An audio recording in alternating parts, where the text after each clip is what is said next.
Hola a todos, soy Ismael García Villarejo y estos son los hechos relevantes de Finanzas.com al cierre del 8 de junio.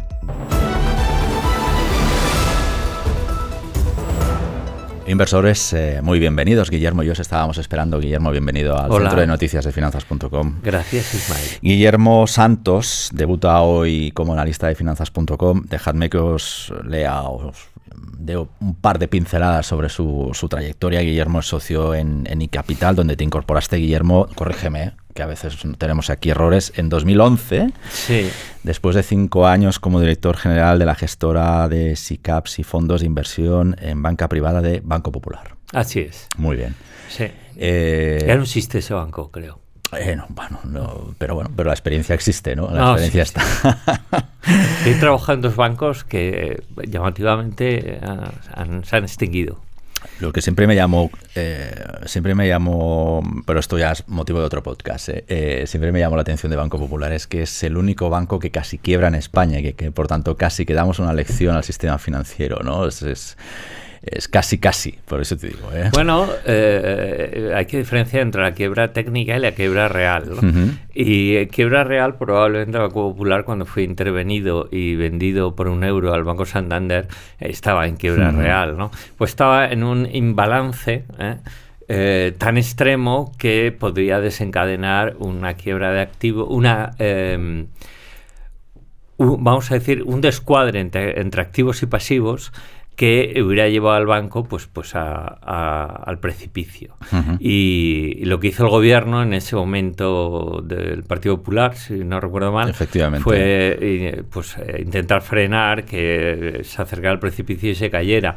No obstante, yo creo que fue una intervención tardía y debía probablemente el Banco de España quizá haberlo intervenido mucho antes, ¿no? Hubiera evitado especialmente a bastantes inversores grandes, medianos, pequeños perder bastante dinero, porque no olvidemos que es de las pocas veces que he visto yo creo que es la única vez en mi vida que he visto que me ha costado con un ISIN existente del Banco Popular y me he levantado y no existía ese ISIN. De verdad, es por eso te digo que es lo que me llama, precisamente lo que te comentaba, la metáfora es esa, ¿no? El ISIN desaparece. Totalmente. Por la tarde existía, en una noche, efectivamente, sí, porque acordaos que esto pasó de madrugada. Pero eso, por ejemplo, en Credit Suisse no ha pasado. Claro. O sea, que es lo que me llamaba la atención de Banco Popular, ¿no? Que es el banco que casi dejamos que quiebre, pero no pasó del todo. Con una dispersión accionarial muy, no pasó a la postre muy, muy dañina para muchos inversores. Qué interesante, sobre todo que me he dedicado muchos años a cubrir banca, ¿no? Y viví la quiebra de las cajas de ahorros, los rescates, vamos a dejarlo ahí. La casi quiebra de Banco Popular siempre son temas que me apasionan. El otro día tuvimos a Maillo aquí explicando cómo se recondujo Bankia, ¿no? Historia también casi funesta. Turbulenta, pero esperemos que no se repita ese episodio. No, desde luego.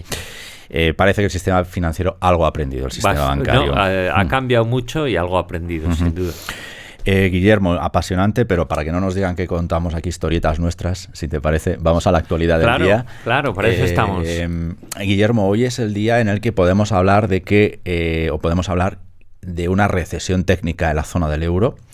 Esto se produce porque Eurostat ha publicado que revisó a la baja el crecimiento del primer trimestre de la economía conjunta, quedando el resultado en un menos 0,1%. No es un dato que por sí solo deba generar alarma, pero es un dato más que contextualiza una cascada o que se añade una cascada de malas sensaciones, ¿no? Por ejemplo, la última mala sensación que tuvimos procedía de Alemania cuando también se declaró en quiebra técnica. En quiebra técnica, no es el Banco Popular, en recesión. Estaba yo ahora con lo de las quiebras de los bancos, en recesión técnica. ¿Cómo analizas esta revisión de Eurostat? No sé si compartes el diagnóstico, que de momento pues es un dato más, pero no sé si te preocupa mucho, poco o nada. A ver, el dato, como casi siempre en datos macroeconómicos, tiene varias lecturas. La más relevante, bueno, la más directa es que es un dato difícil de evitar en el momento en que se revisó efectivamente, como decías, la variación de PIB en Alemania y, si no recuerdo mal, fue negativa también, menos 0,5. Al menos 0,5, justo. Y claro, como pasa en la inflación, pues con más motivo en el PIB de la eurozona, los países que más pesan, y Alemania es de lejos el que más pesa, por su economía, al ser la más fuerte de Europa continental y de la eurozona, pues es el que más se influye en los datos globales, ¿no? Entonces, salvo que hubiera habido datos bastante buenos, que no ha sido el caso en Francia, quizá en Italia, España se sigue salvando felizmente, pues era no irremisible, pero estábamos conducidos casi inevitablemente a tener algún trimestre en recesión en el dato de crecimiento de PIB de la eurozona debido al peso de Alemania y su mala evolución en el primer trimestre, de acuerdo con la revisión que se hizo. Ese es el dato objetivo. Entonces, ¿hay que preocuparse? En principio no.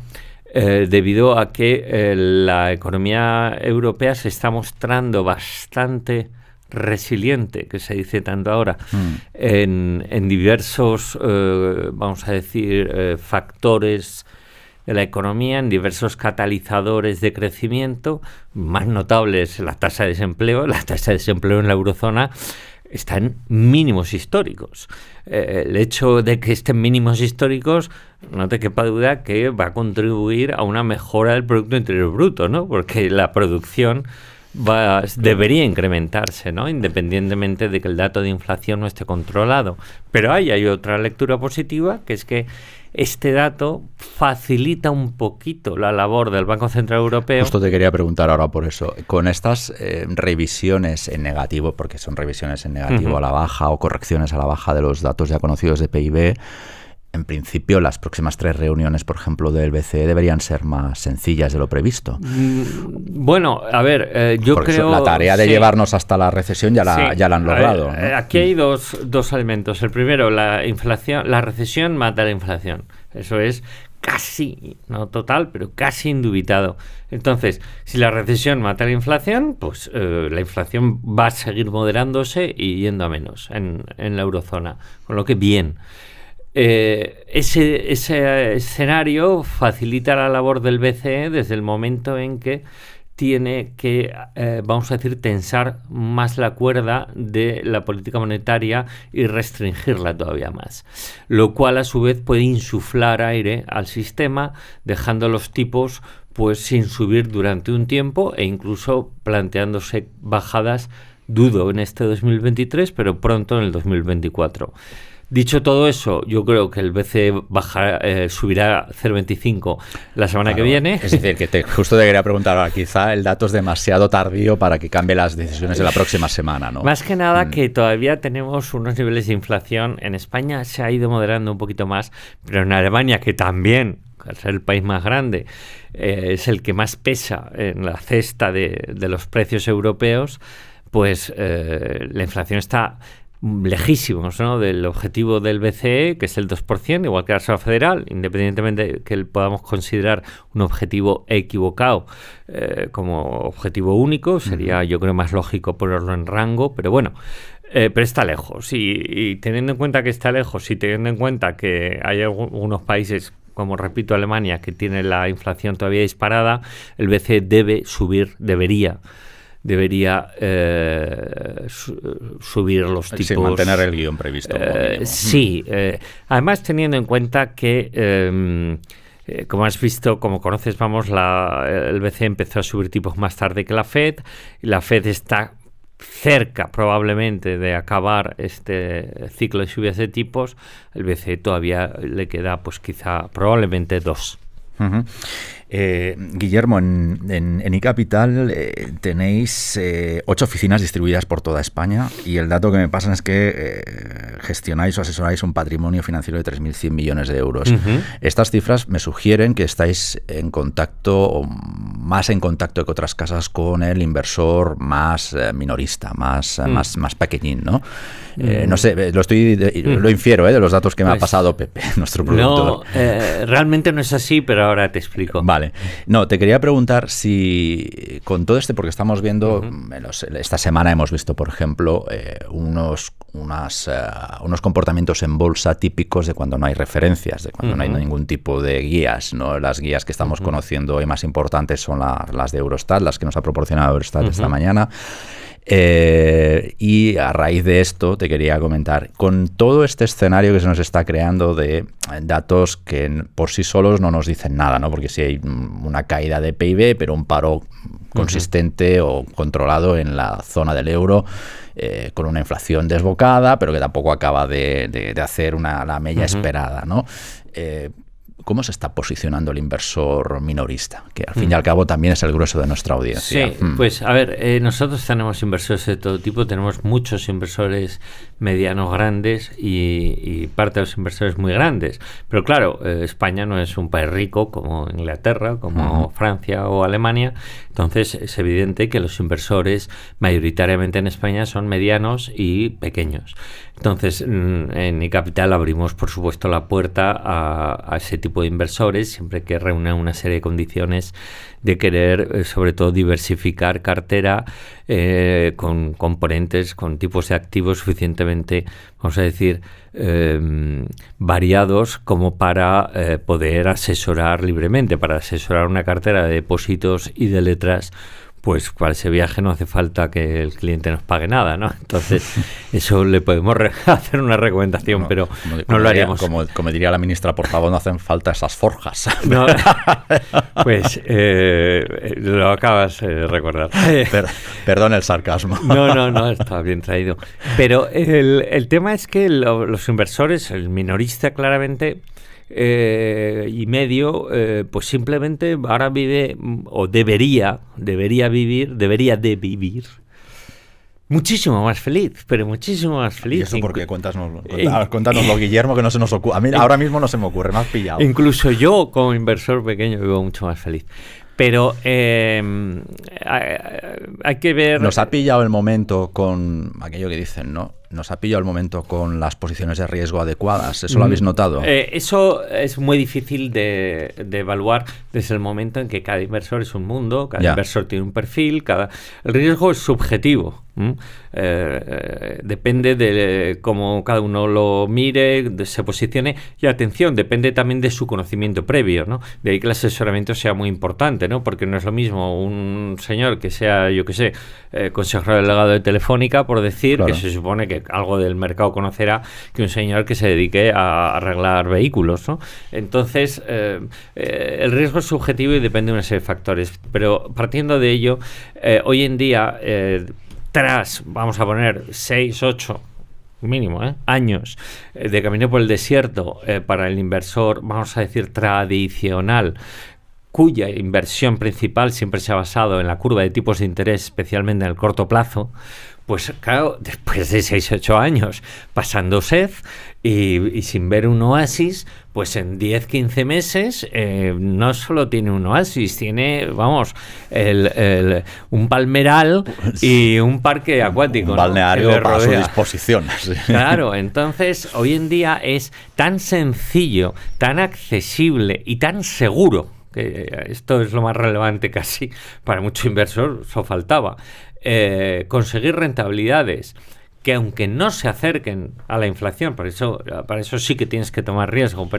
pero para la inflación actual, ¿no? La inflación futura probablemente la superen las rentabilidades actuales. Pero es tan sencillo conseguir rentabilidades entre el 3 y el 3,5%, quizá incluso el 4%, comprando ya renta fija privada a corto plazo de emisores de calidad, que el que no quiere hacerlo, pues es porque, uno, el banco donde tiene depositados sus ahorros calla, porque es muy fácil, ya sabes que el banco todos los días cuando manda el dinero al BCE, el dinero a la vista de los clientes, le dan el 275 TAE, sin mover un dedo, simplemente levantando el teléfono. Otra vez nos va a decir a ti y a mí, oye, ven aquí y te voy a recomendar esto. No, le va probablemente a callar y mantener esa liquidez. Pero eso por un lado, pero luego por otro lado, ahora mismo cualquier inversor, ahorrador pequeño, pero pequeños 20, 50, 100.000 euros, con eso basta, puede acceder pues a un ahorro tan magnífico que históricamente en España que ahora parece que hayamos descubierto el fuego, pero no es verdad. Históricamente en España los valores del tesoro público han sido, de cara al ahorrador minorista, absolutamente, vamos a decir, habituales y favorables, ¿no?, para su ahorro. Entonces ha vuelto el inversor minorista, y yo, por supuesto, sea a través del Tesoro, a través del Banco de España, o sea a través de sus entidades, si bien estas pues acostumbran a cargar más comisiones, ¿no? O también incluso de fondos de inversión, especialmente de bajo comisionamiento, para que no se decoman la rentabilidad. Acuérdate, los famosos FIAM, fondos de inversión en activos del mercado monetario, fueron la estrella en España durante muchos años, hasta que los tipos empezaron a bajar, ¿no? Pero quiero decir, ahora mismo el ahorrador minorista, con esto concluyo, tiene muchas posibilidades sencillas, rentables, seguras y muy fácilmente accesible, con un mínimo de conocimiento o buen asesoramiento. Bueno, Guillermo, hoy debutas y voy a ser así particularmente benévolo. No, tú sé lo que debas ser. Pero no, quiero preguntarte, te cambio la pregunta, te repregunto.